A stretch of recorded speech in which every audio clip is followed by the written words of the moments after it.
Well, thank you very much for coming this lunchtime. The reason that I've invited you here is to explain more about this campaign for a referendum.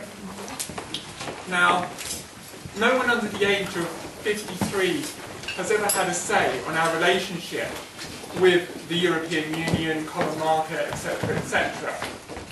Indeed, I was 6 years old in 1975 when we had that retrospective referendum. And I vaguely remember parts of it. I remember the whys and the no's on cars, and I remember that. And I remember asking my parents what it was about, and they said, oh, it's a terrible, terrible thing.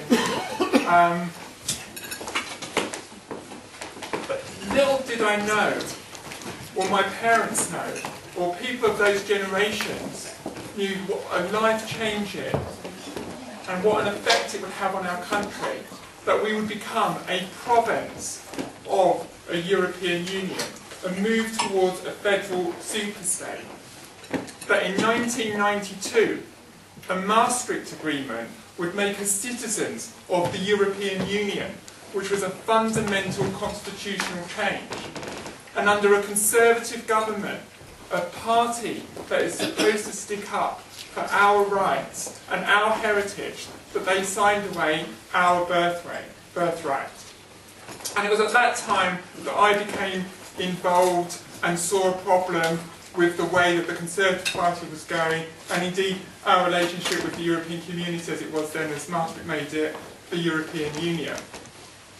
And I'm quite incensed that the British people have been hoodwinked into this, sleepwalked into a European Union. And I think it's about time. We've lost trust with the political parties. And this is not a party political campaign. I think our country is far more important than party politics. It's far more important than personalities. We borrow the birthright of our nation, and we are supposed to pass it on. And I think that our politicians, the professional politicians of the last 30 years, have fundamentally destroyed that birthright for future generations. And that's why, as an MEP that was elected to campaign against the UK's membership of the European Union, indeed to say no to the European Union whenever possible, it was on the ballot paper when I was elected, which was very rare in the West Midlands. We were the only region that actually said, say no to the European Union, actually on the ballot paper, instead of UKIP. That was a fundamental thing, and now what I want to do is use the resources as an MEP to give the people of this country a chance to say no to the European Union. And that's why I've started this petition, a 100,000 petition that I will go and hand in Downing Street. The response so far has been phenomenal. My office for the last 2 weeks, the phones have been ringing non-stop. We've had lots of well-wishers, people asking for more petition forms.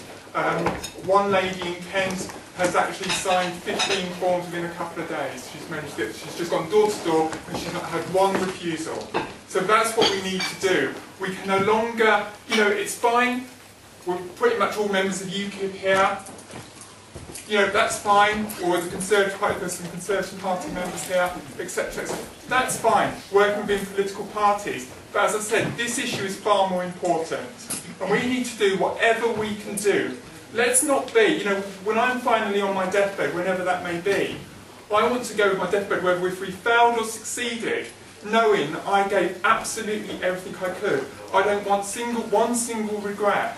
And that's why I've done this, and that's why I've started this campaign, and that's why I'm going to move forward with this.